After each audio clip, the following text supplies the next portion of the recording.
Sister called me a burden to our family after she stole my money to get out of a financial hole, so I forced her to return the money and filed a lawsuit against her.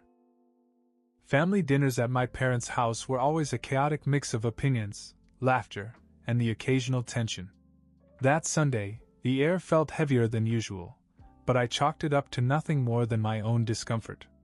My sister, Jessica, sat across the table, uncharacteristically quiet, her boyfriend, Kyle, by her side. Jessica had always been the more outspoken one, so her subdued demeanor was a rare sight. I noticed that she'd recently gotten a new phone, top of the line, better than anything I could afford. It struck me as odd, since she'd been complaining about financial difficulties just a few weeks ago. I had no idea that this dinner would turn into a public spectacle. We were halfway through the meal when Kyle, oblivious to the undercurrents, casually asked, "Hey, has anyone seen Jessica's old cell phone? She won't shut up about this new one." The table fell silent, forks floating in the air. Jessica looked up, her face instantly flushed. I felt my stomach twist instinct, I guess.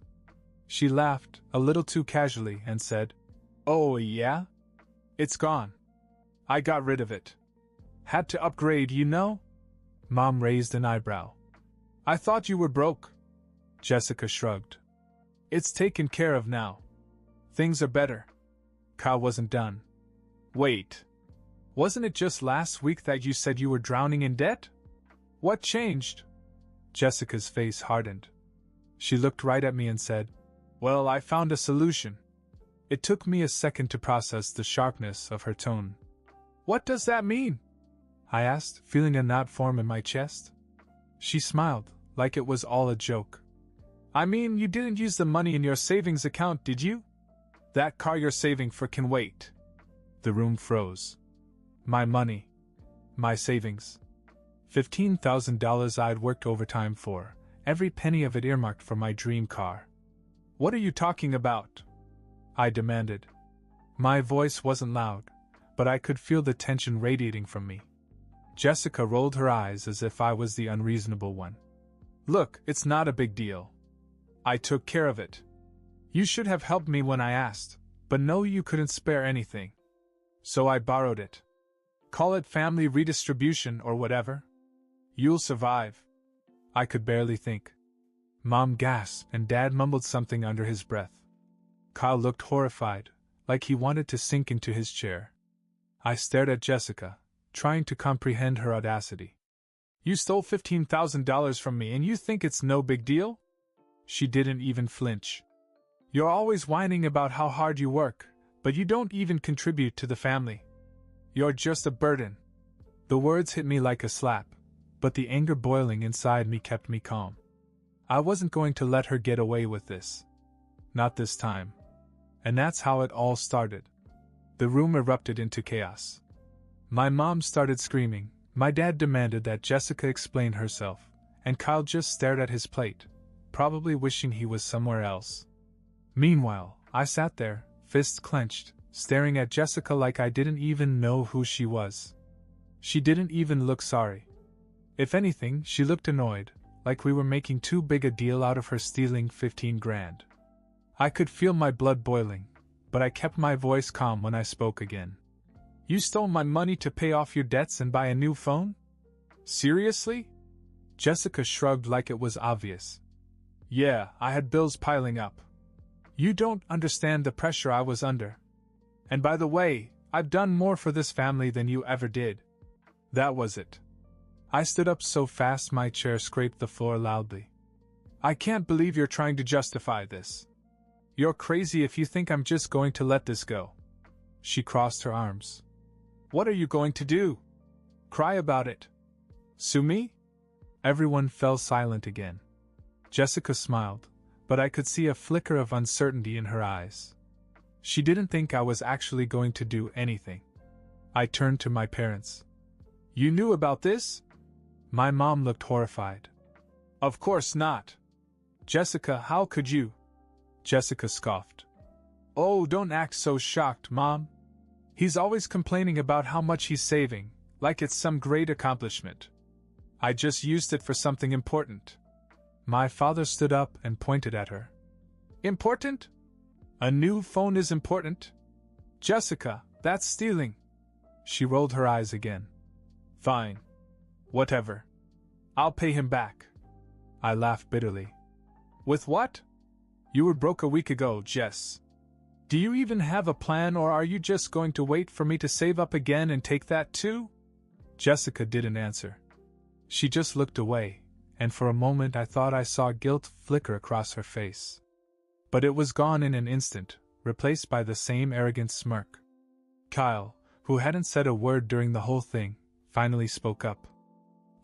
Maybe we should go. This is getting kind of intense. Jessica grabbed her purse. Yeah, good idea. This whole thing is ridiculous. She turned to me as she got up. You're so dramatic. I'll get you your money eventually, okay? Chill out. Before I could say another word, she and Kyle walked out.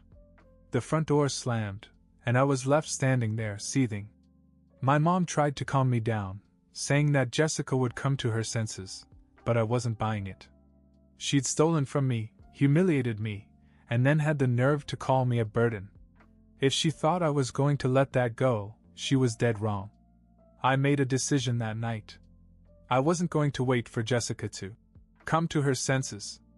I was going to get my money back one way or another, even if it meant taking her to court. I spent the entire night seething. Sleep wasn't an option.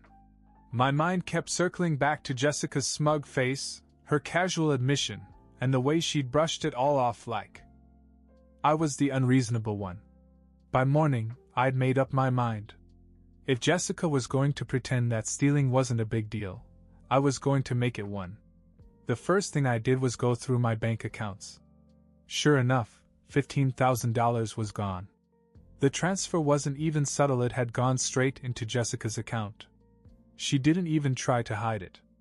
I saved screenshots of everything and started making a list of expenses tied to the money, car payments I couldn't make, bills I had to juggle, the savings goal I'd been working toward for months. Next, I called her. Hello? She answered, her tone casual, as if nothing had happened. We need to talk, I said. Now. Now what? She groaned. I didn't bother with pleasantries. You have two choices. Either you return every cent of my money today, or I'll take legal action. Your choice. She laughed. Really laughed. Oh, come on, you can't be serious. You're not going to sue your own sister. Do you know how ridiculous that sounds? I'm dead serious, Jess. You have until the end of the day. After that, I'm filing a police report. Her tone became sharp. You're being dramatic.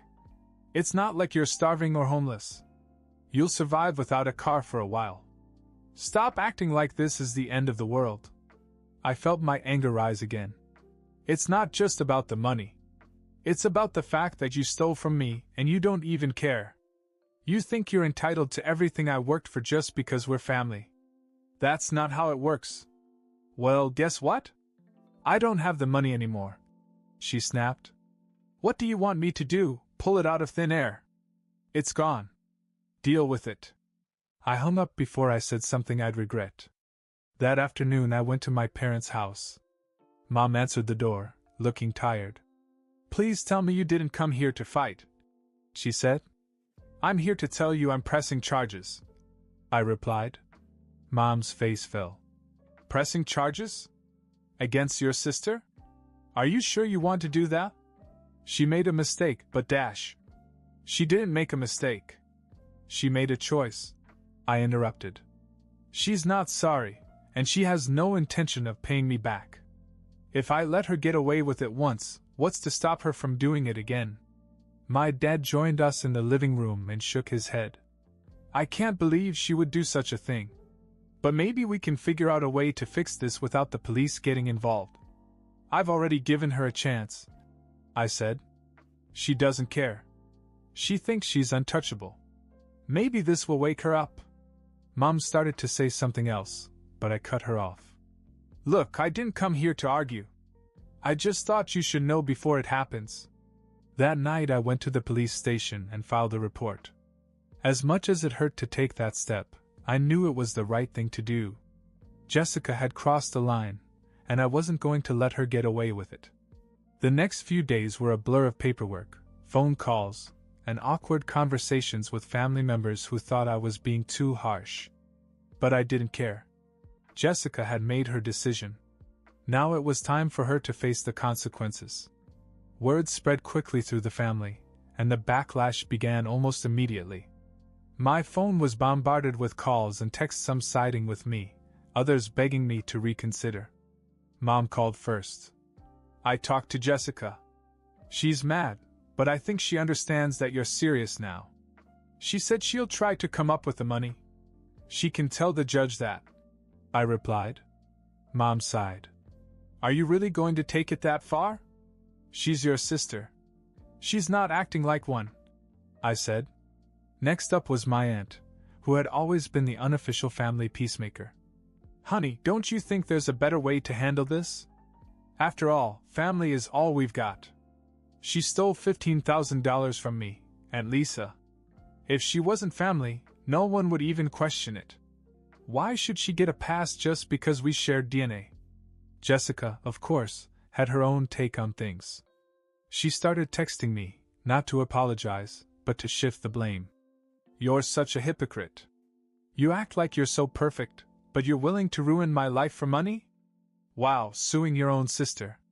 I guess blood doesn't mean anything to you. You're pathetic. Her boyfriend, Kyle, also chimed in. Hey man, I get that you're upset, but this is going too far. Jessica's under a lot of stress right now. Can't you cut her some slack? I ignored him. Kyle clearly didn't understand the gravity of the situation or didn't care. A few days later, Jessica made her boldest move yet. She showed up at my apartment. What do you want? I asked, standing in the doorway. She crossed her arms. I'm here to fix this. Let's talk like adults instead of you running to the cops. I let her in, keeping my distance. She flopped down on my couch like she owned the place and started her pitch. Look, I know I messed up. But you have to drop this lawsuit. It'll destroy the family. No, you destroyed the family when you stole from me. I shot back. The only way this ends is if you pay me back. All of it. She laughed bitterly. Do you even hear yourself? You act like a saint when all you do is complain about how hard your life is. You don't even contribute to the family. You're just a taker. That was the last straw. Get out, I said, pointing to the door. What? Get out of my apartment. Now. She stormed out, muttering under her breath, but I didn't care. Her words hurt, sure, but they only reinforced my decision. I wasn't going to back down, no matter how much pressure she or anyone else put on me. The legal process moved quickly after that. I gave the police all the evidence, bank statements, texts, and the timeline of her theft. They took it seriously, especially considering the amount of money involved. Within a week, Jessica was officially charged with theft. The look on her face when she was served the paperwork was priceless, or so I heard from Kyle, who called me to beg me to reconsider. She's looking at real jail time, man. Is that what you want? I didn't answer him directly. Maybe she should have thought about that before she stole from me. For the first time, it felt like Jessica was finally realizing that her actions had consequences. And I wasn't going to stop until I got back what was mine. Jessica's arrogance carried over to the courtroom. She pleaded not guilty, claiming the situation was just a family misunderstanding. Her lawyer argued that she had intended to pay me back, but the evidence was incontrovertible. My lawyer presented the bank record showing the transfer of $15,000 from my account to hers, and included texts in which she admitted to taking the money. The judge wasn't sympathetic. When Jessica finally spoke, she tried to portray herself as desperate, claiming that she didn't think it would hurt me this much. It sounded more like an excuse than an apology. The judge's decision came quickly. The evidence is clear. The defendant acted deliberately and without remorse. This court finds Jessica guilty of larceny. Jessica was sentenced to a year in jail and ordered to pay back the full $15,000 plus court costs. Her expression went from smug to stunned as the verdict sank in. As I was leaving the courthouse, Kyle approached me. "She's your sister. You could have handled this differently," he said. "So could she," I replied and walked away. Justice had been served, but it came at a high price. The aftermath of the trial was immediate and messy. Jessica's conviction sent shock waves through the family, and everyone seemed to have an opinion. Some relatives called to support me, saying I'd done the right thing. "She deserved it," said my cousin Lisa. "If she thought she could get away with it, she needs a reality check."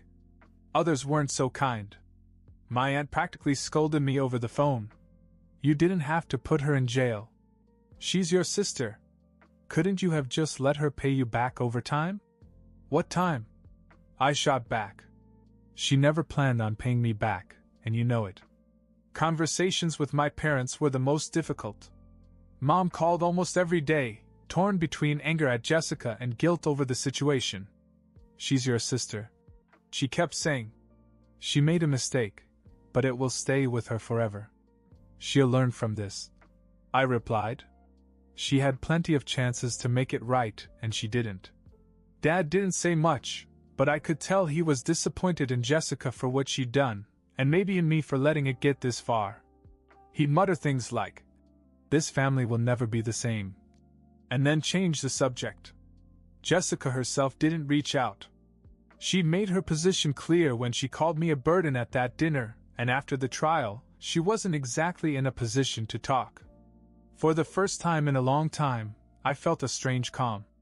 My money would eventually be returned through the restitution order, and Jessica would finally face the consequences of her actions. But it came at a price. The family was torn apart, and it didn't seem like things would ever be the same again. Part of me wondered if Jessica would ever truly understand why I did what I did, or if she'd just spend the next year resenting me even more. The months following Jessica's conviction were anything but peaceful. My parents were caught in the middle, desperately trying to salvage the family dynamic, but it was like trying to put shattered glass back together. Mom called me almost every week, alternating between guilt and frustration. "She's in jail and she's paying back the money," she said one night. "Isn't that enough for you? Can't we start to heal?" "She stole from me, Mom," I replied. "And not just money, she stole my trust. I'll consider forgiveness when I see real remorse." Dad, on the other hand, avoided the subject entirely. Whenever I visited their home, he kept the conversations short and neutral. Once, as I was leaving, he muttered, "This family will never be the same." I didn't respond, but his words stayed with me. Kyle was nowhere to be seen after Jessica went to prison. I didn't ask what happened between them, but I suspected that the stress of the trial and its aftermath had been too much for him. The extended family wasn't shy about sharing their opinions, though. At one barbecue Mom insisted on hosting. Uncle Jim cornered me near the grill. "Look, I understand why you're upset, but she's your sister. Family fights, sure, but jail? Come on. That's too far. She didn't just fight with me," I shot back. "She stole $15,000. If she wasn't my sister, no one would question that. Why does being family make it okay?" "It's not okay," he admitted, "but this could have been handled privately. You didn't have to drag her through the courts." "Privately?" I asked incredulously. "I gave her a chance, Jim. She didn't care. She called me a burden, for God's sake." He sighed and shook his head. "I just hope it was worth it." Conversations like this happened often. Some relatives avoided the subject altogether, but I could feel their judgment. Others quietly supported me, saying Jessica had crossed a line and needed to learn her lesson. "She's always been entitled," my cousin Lisa said during one of our conversations. "You did the right thing, even if nobody wants to admit it." The worst part was how alone I felt. I'd fought to get my money back and protect myself, but I'd torn the family apart in the process. Jessica hadn't just stolen money, she had stolen the peace we once had as a family. I didn't hate her, though. That was the strange part. I was angry, sure, but there were moments when I remembered the sister I'd grown up with, the one who'd sneak me extra cookies when we were kids or cover for me when I broke something. Those memories made it harder, not easier. Still, every time I wavered, I remembered that dinner, her smug admission, the way she dismissed my hard work, and the audacity to call me a burden. She'd burned the bridge, not me. Mom kept urging me to visit her in prison. "Maybe if the two of you just talked," she said one day, her voice trailing off. "I'll think about it." I lied, knowing I wasn't ready. The family wasn't the same, and I didn't know if it ever would be. But one thing was clear: I'd drawn my line, and for once, I wasn't the one crossing it. Months passed, and the tension in the family showed no signs of abating. Jessica served her time, and I slowly got my life back on track. The restitution payments began to come in small increments, each one a cold reminder of how far things had gone. Then one day, out of the blue, I received a letter from Jessica. I stared at the envelope for a long time before opening it. Her handwriting, usually neat and bold, was shaky. "Evan," it began, "I've had a lot of time to think about this. I know you probably don't want to hear from me, and I don't blame you. I didn't just steal your money, I betrayed you, and I made things worse by doubling down instead of admitting it. You didn't deserve any of this." I stopped reading for a moment, trying to process the unexpected sincerity. She continued, "I was angry at you, but mostly because it was easier than admitting I was wrong. Sitting here, I can't pretend anymore. You were right to stand up for yourself. I was selfish and I hurt you. I'm sorry. I don't expect forgiveness, but I had to say it." I read the letter twice, then folded it and set it aside. Her words felt genuine, but I didn't know what to do with them. A week later, Mom called. "Jessica wants to see you," she said carefully. "She says it's important." "I don't know, Mom," I replied. "What is there to say?" "Maybe it's not about saying anything," she said quietly. After a few days of wrestling with myself, I decided to go. Not for her, but for me. I needed to know if her apology was real or just another manipulation. When I arrived at the visiting area of the prison, Jessica looked different. Her usual confidence was gone, replaced by a weariness I'd never seen before. "Thank you for coming," she said softly. I sat down, not sure how to begin. She spoke first.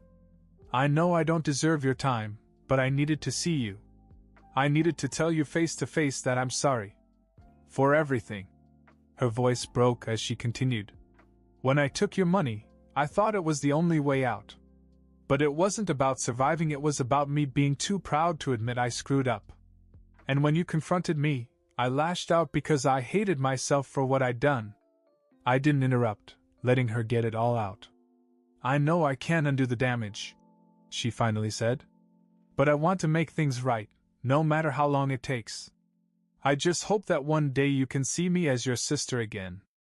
For the first time in a long time, I saw a glimpse of the Jessica I used to know, the one who cared, who could admit when she was wrong. "I don't hate you," I said after a long pause. "But it's going to take time. A lot of it. This didn't just break my trust, it broke the family." "I know," she said. "I'll work to fix it. I promise." I left that day feeling lighter, though far from healed. Her apology didn't erase what she'd done, but it was a start. The road to forgiveness wouldn't be easy, but for the first time, I felt like it was possible. Jessica still had a long way to go, but at least she was taking the first steps. And that was enough for me.